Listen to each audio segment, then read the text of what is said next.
Halo teman-teman, kami dari kelompok 5. Kali ini kami akan membahas materi tentang logika. Tapi sebelum mulai, izinkan kita memperkenalkan diri dahulu ya.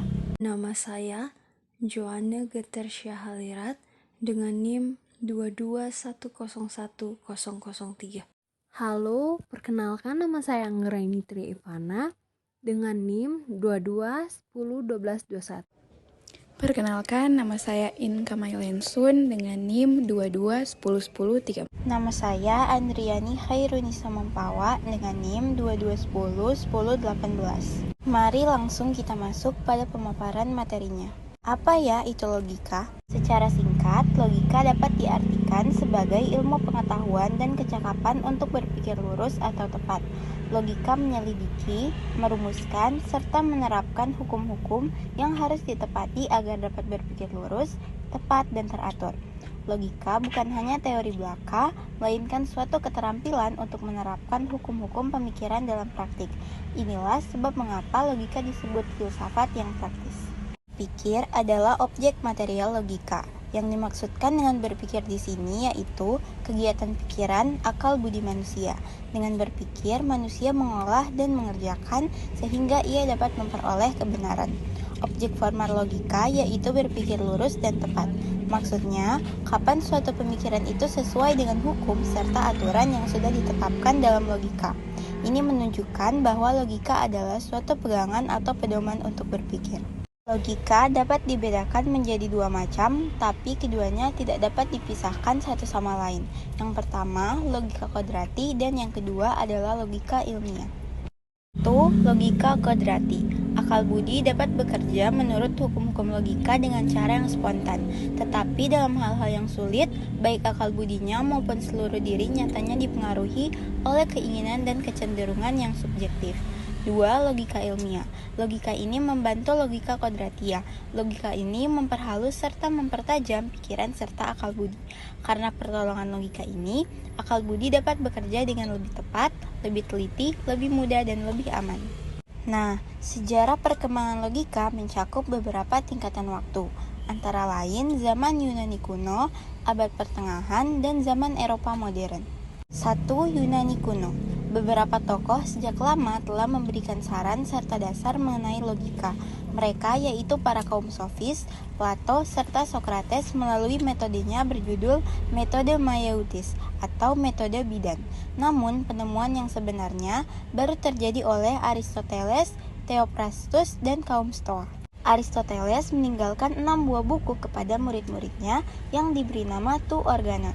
Logika dari Aristoteles tersebut kemudian dikembangkan oleh Theophrastus, sedangkan kaum Stoa, terutama Chrysippus, mengajukan bentuk-bentuk berpikir yang sistematis. Yang kedua, yaitu abad pertengahan, yaitu abad antara 9 sampai 16. Pada masa itu masih dipakai buku-buku seperti De Interpretatione dan Categoriae dari Aristoteles, Eisagoge dari Porphyrius, dan buku-buku dari Boethius abad 7-8.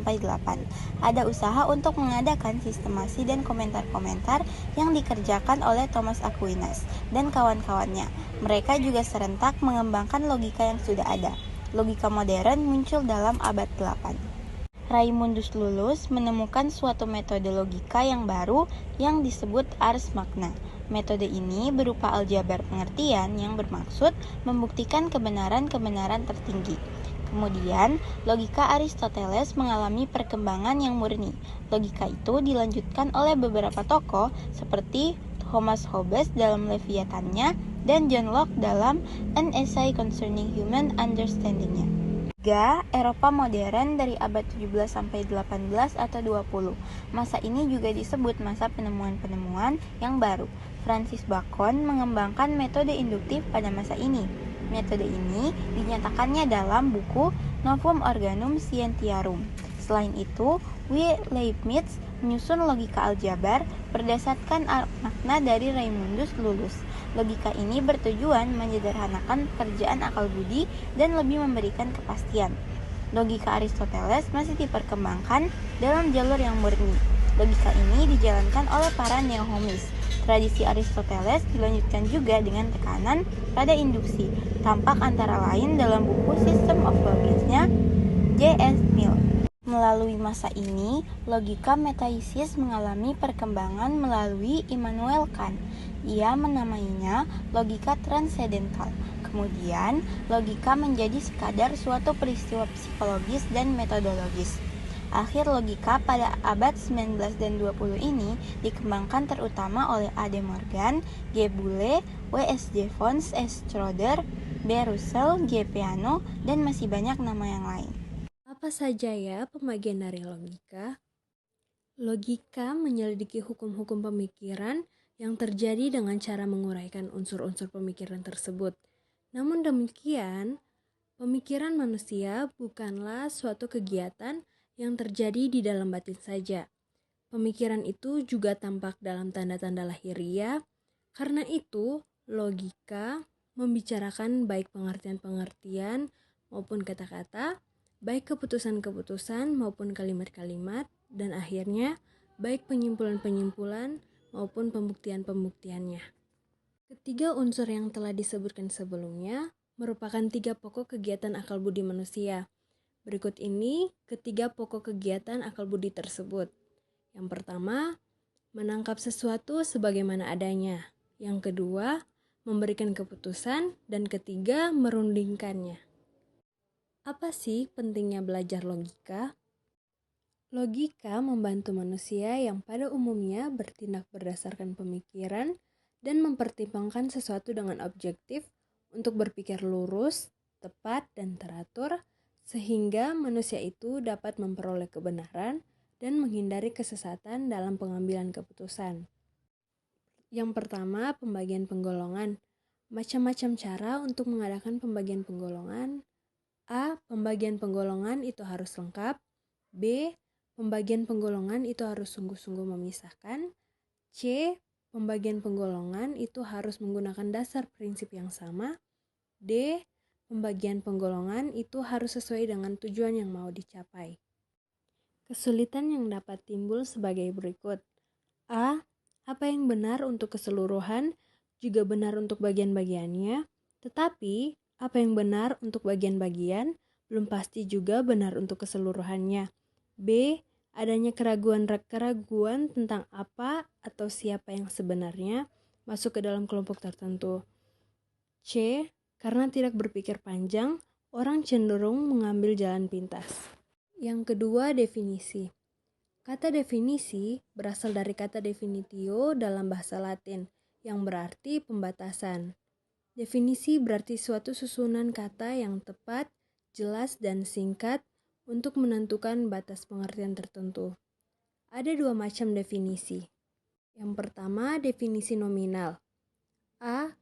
Kata filsafat berasal dari kata Yunani yang merupakan kata majemuk yang terdiri dari kata philein, mencintai, atau philos, pencinta, dan kata sophia, kebijaksanaan. Atas dasar kata filsafat lain berarti mencintai, pecinta, kebijaksanaan. B. Menurut asal-usul kata lokomotif, misalnya berarti sesuatu yang dapat bergerak dari tempat satu ke tempat yang lain. C. Definisi ini juga dapat dinyatakan dengan menggunakan sinonim. Kedua, definisi real. Definisi ini selalu majemuk.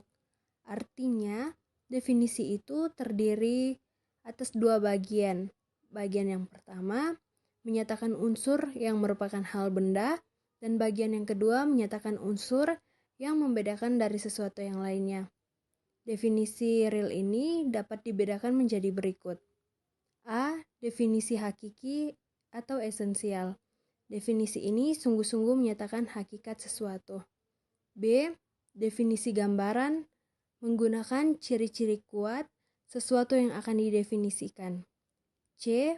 Definisi yang menunjukkan maksud tujuan tertentu. D.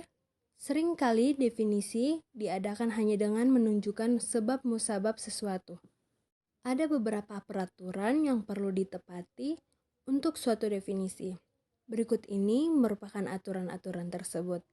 Yang pertama, definisi harus dapat dibolak-balikan dengan hal yang didefinisikan. Kedua, Definisi tidak boleh negatif kalau dapat dirumuskanlah secara positif. Ketiga, apa yang didefinisikan tidak boleh masuk ke dalam definisi. Yang keempat, definisi tidak boleh dinyatakan dalam bahasa yang kabur, kiasan, dan mendua arti. Sekarang kita akan membahas tentang keputusan. Jadi, apa sih keputusan itu? Keputusan adalah suatu perbuatan tertentu dari manusia. Dengan perbuatan itu, dia mengakui atau memungkiri kesatuan atau hubungan antara dua hal. Juga dapat diartikan, keputusan adalah hasil akhir dari suatu perundingan yang dilakukan secara sadar sebagai bentuk penyelesaian. Dalam definisi ini, ada beberapa yang perlu dijelaskan sedikit. Yang pertama yaitu perbuatan manusia. Sebenarnya seluruh diri manusia lah yang bekerja dengan akal budinya. Jadi, secara formal, keputusan yang diambil berasal dari akal budi manusia. Yang kedua, mengakui atau memungkiri. Inilah yang merupakan inti dari suatu keputusan. Setiap keputusan pasti ada mengakui atau memungkiri satu kesatuan antara dua hal. Dalam pemikiran manusia, secara logis, sebenarnya terdapat pengakuan kemudian pemungkirannya. Yang ketiga, kesatuan antara dua hal. Hal yang satu adalah subjek dan hal yang lain adalah predikat. Misalnya, kita memutuskan makan dulu, habis itu menonton. Sebenarnya, kedua hal itu bisa dilakukan bersama-sama, tetapi dengan adanya keputusan, kita dapat menghubungkan atau memisahkan hal tersebut dengan mengambil keputusan yang benar menurut kita. Dalam keputusan, terdapat unsur-unsur keputusan. Sebenarnya sudah dapat disampaikan bahwa keputusan mengandung 3 unsur, yaitu yang pertama, subjek atau suatu yang diberi keterangan. Yang kedua, predikat atau suatu yang menerangkan tentang subjek. Yang ketiga, kata penghubung atau pernyataan yang mengakui atau memungkiri hubungan antara subjek dan predikat.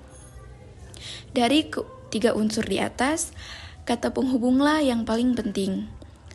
Sedangkan subjek dan predikat merupakan materi keputusan. Sedangkan kata penghubung memberi corak dan warna yang harus ada dalam suatu keputusan. Kemudian ada macam-macam keputusan. Berdasarkan sifat pengakuan dan pengukiran dapat dibedakan menjadi berikut ini. Yang pertama, keputusan kategoris. Dalam keputusan ini, predikat menerangkan subjek tanpa syarat. Kemudian, keputusan ini masih dapat diperinci lagi menjadi yang pertama, keputusan kategoris tunggal atau keputusan yang memuat hanya satu subjek dan satu predikat saja. Yang kedua, keputusan kategoris majemuk atau keputusan yang memuat lebih dari satu subjek atau predikat. Yang terakhir, susunan kata yang menyatakan modalitas. Susunan ini juga termasuk ke dalam keputusan kategoris. Kemudian yang kedua ada keputusan hipotesis. Dalam keputusan ini, predikat menerangkan subjek dengan suatu syarat, tidak secara mutlak. Kemudian keputusan ini masih dapat dibedakan sebagai berikut. Yang pertama, keputusan kondisional. Yang kedua, keputusan disjungtif. Yang ketiga, keputusan disjungtif dalam arti yang sempit. Yang keempat, keputusan disjungtif dalam arti yang luas. Keempat, keputusan konjungtif. Keputusan analisis dan keputusan sintesis. Yang dimaksud dengan keputusan analisis ialah putusan yang dimana predikat menyebut sifat hakiki yang pasti terdapat dalam subjek.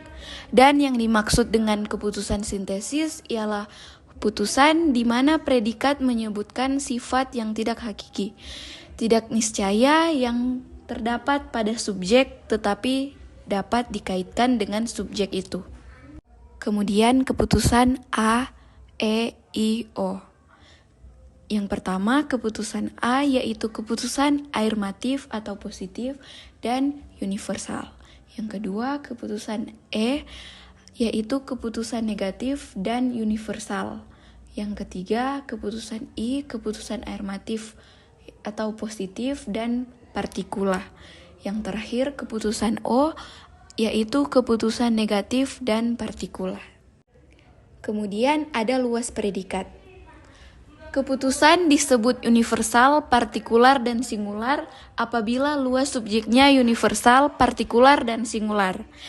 Kemudian ada ketentuan yang menyangkut luas predikat ini. Yang pertama, dalam keputusan afirmatif, seluruh isi predikat diterapkan pada isi subjek atau dipersatukan dengan isi subjek itu.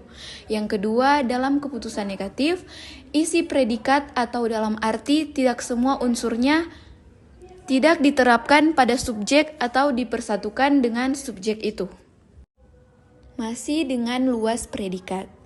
Di satu sisi, dalam hubungan ini dapat disajikan hukum atau luas predikat, yaitu yang pertama, predikat adalah singular. Yang kedua, dalam keputusan afirmatif, predikat partikular. Yang ketiga, dalam keputusan negatif, predikat universal. Kita masuk pada materi selanjutnya, yaitu penyimpulan. Di sini, penyimpulan terbagi menjadi dua jenis, yaitu deduksi dan induksi. Ayo kita bahas bersama-sama. Penyimpulan adalah keputusan yang diperoleh berdasarkan metode induktif atau deduksi. Penyimpulan juga diartikan sebagai suatu kegiatan tertentu dari manusia.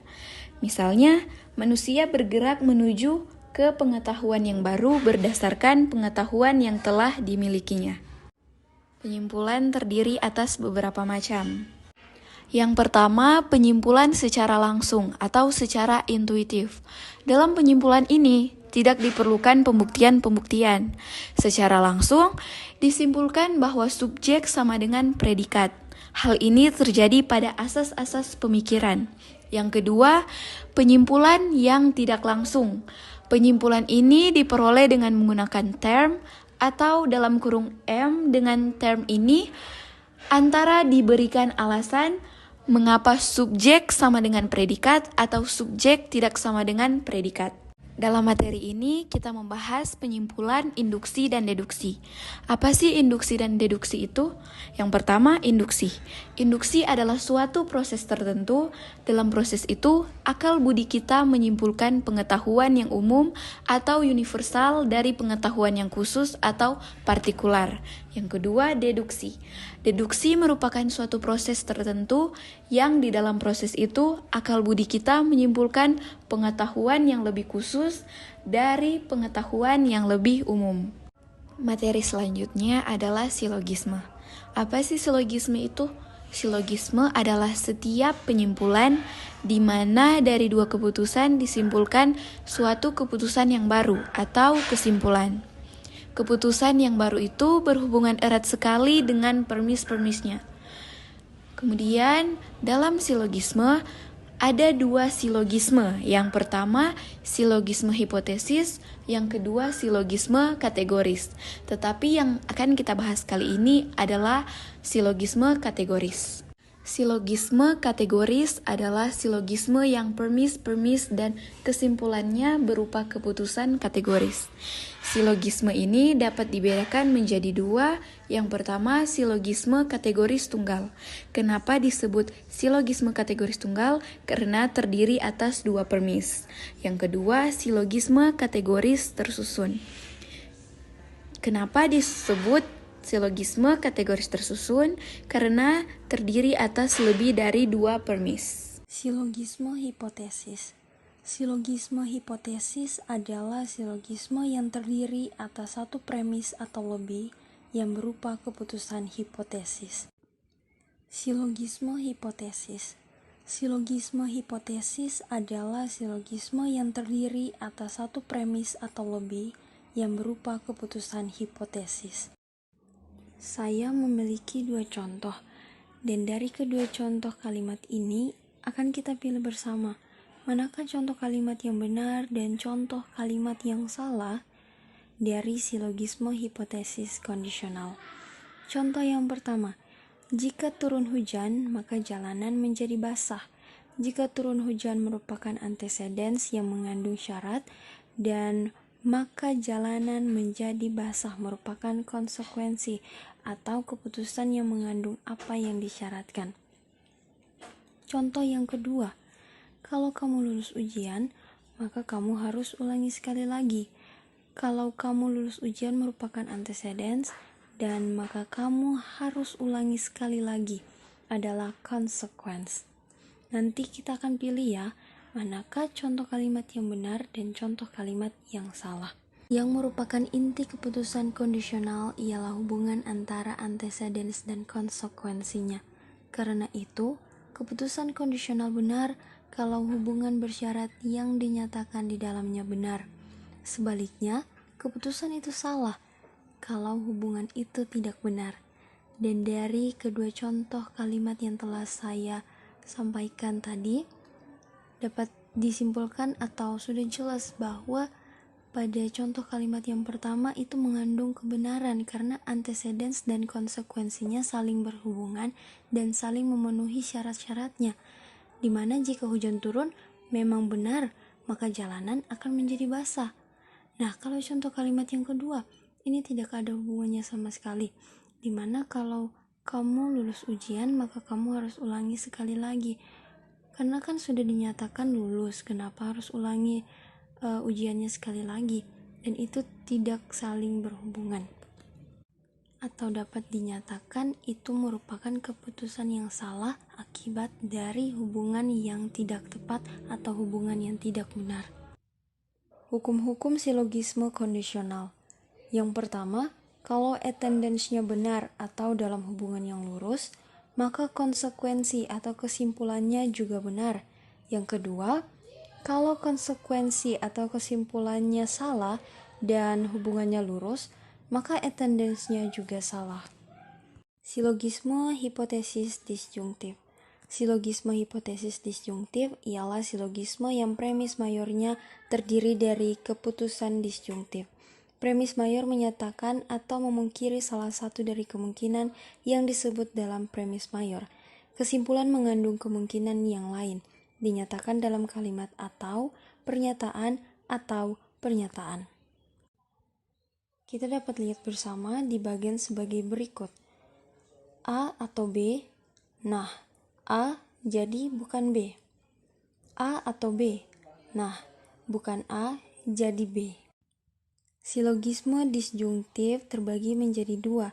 Yang pertama, silogisme disjungtif dalam arti yang sempit dan silogisme disjungtif dalam arti yang luas.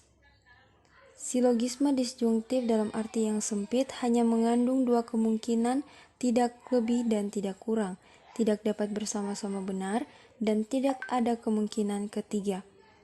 Disjungtif dalam arti luas. Dalam arti luas, A dan B dapat bersama-sama benar, bahkan dapat menjadi kemungkinan ketiga. Misalnya, dialah yang pergi atau saya. Dalam kemungkinan ketiga, dapat juga bersama-sama. Dilema.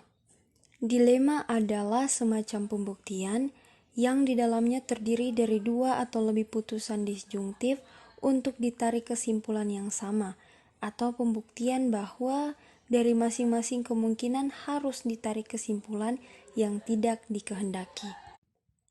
Dilema merupakan suatu kombinasi dari berbagai bentuk silogisme. Dilema dalam arti sempit, hukum-hukumnya sebagai berikut. A. Keputusan disjungtif haruslah lengkap dan utuh.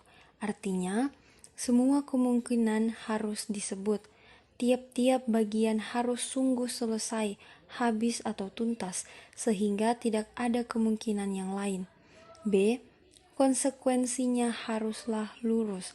Artinya, kesimpulan tersebut haruslah disimpulkan secara lurus dari tiap-tiap bagian. C. Kesimpulan yang lain tidak mungkin.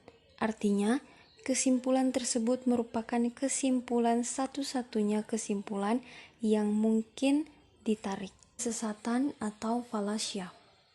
Wilayah kesesatan tidak hanya pada penyampaian yang sesat, melainkan juga penyimpulan yang sesat. Kesesatan terbagi dua, yaitu kesesatan formal dan kesesatan informal.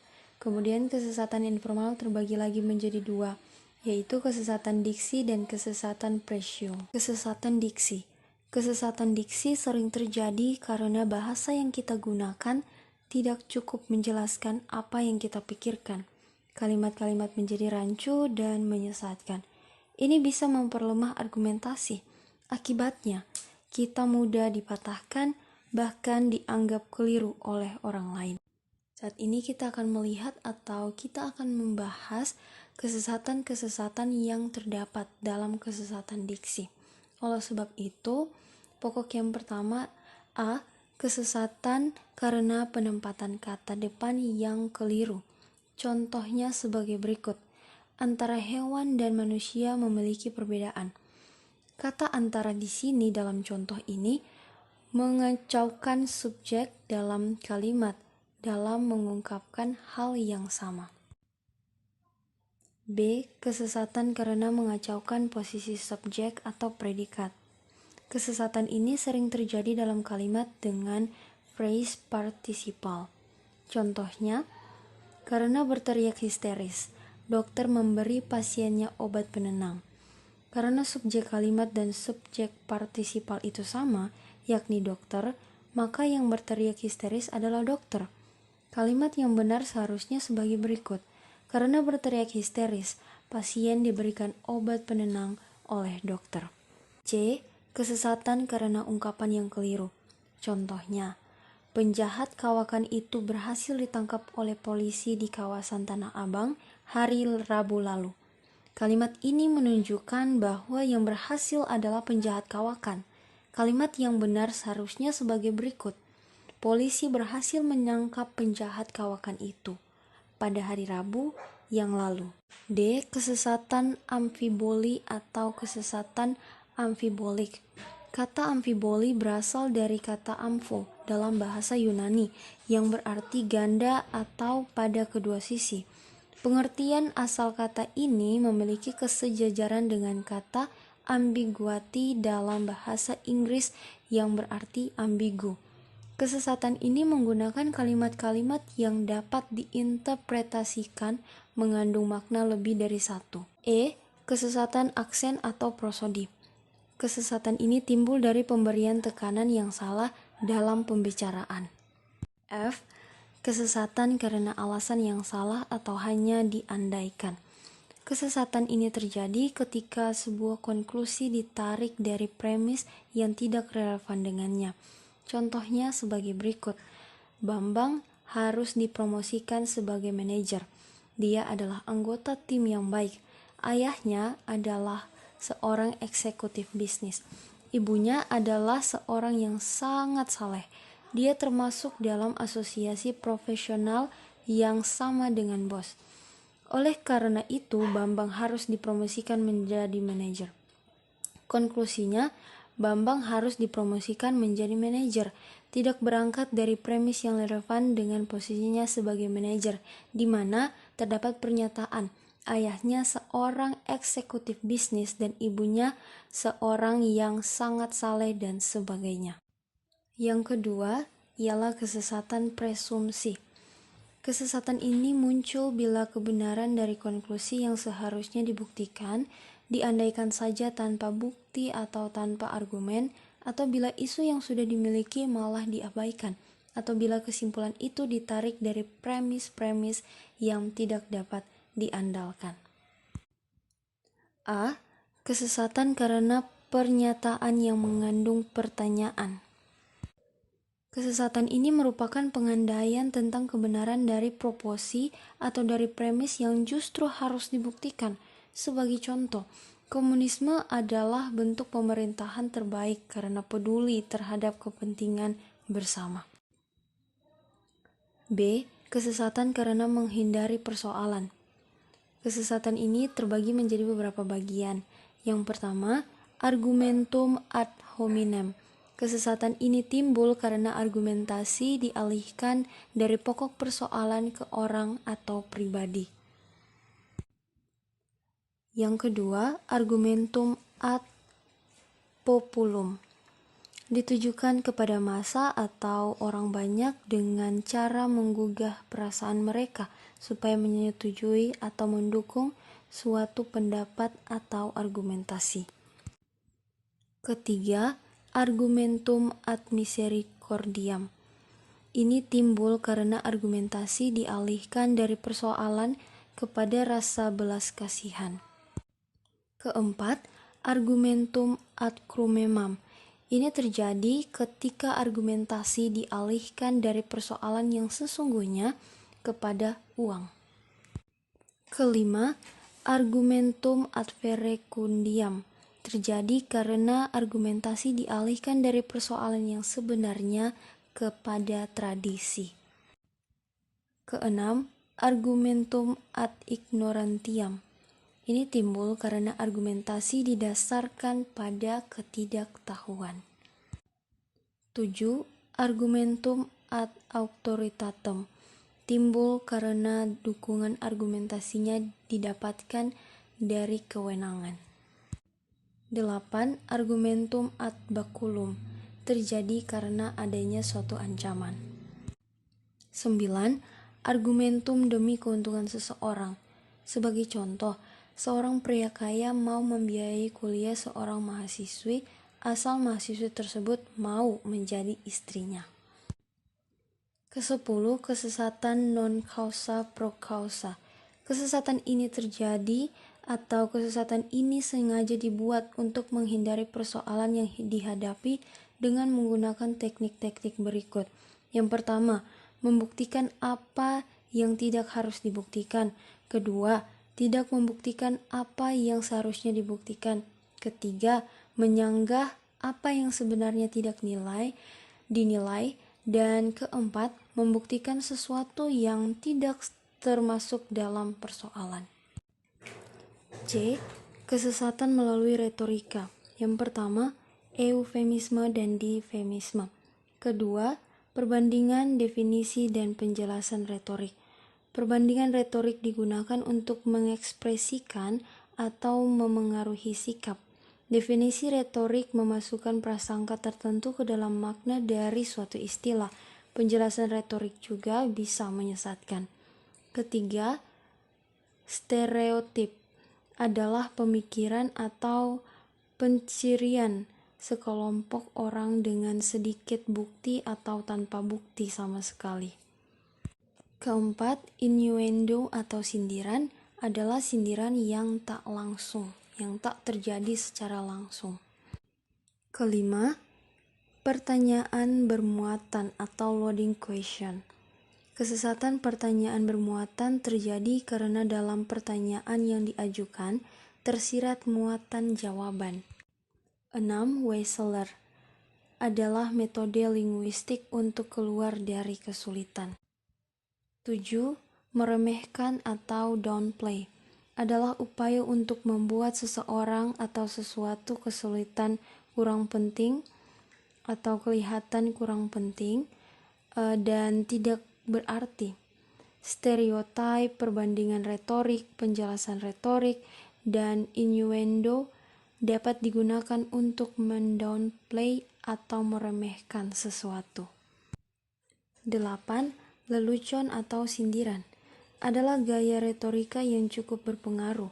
Dalam pertunjukan debat, orang yang paling lucu dan paling banyak membuat pendengar tertawa sering dianggap sebagai pemenang debat. 9. Hiperbola. Ini merupakan pernyataan yang terlalu berlebihan. 10. Pengandaian bukti adalah ekspresi yang digunakan untuk memberi kesan atau sugesti bahwa ada otoritas untuk sebuah pernyataan atau klaim tanpa menyebutkan bukti atau otoritas yang dimaksud. D. Kesesatan psikologis. Kesesatan ini menyajikan secara psikologis atau emosional konklusi dalam argumentasi yang berkaitan dengan isu, namun sesungguhnya tidak mendukung pernyataan yang seharusnya didukung. Yang pertama, argumen yang menyinggung perasaan. Dimaksudkan untuk mengundang emosi dan membuat orang menjadi marah dan tidak lagi berpikir jernih. Kedua, rasionalisasi.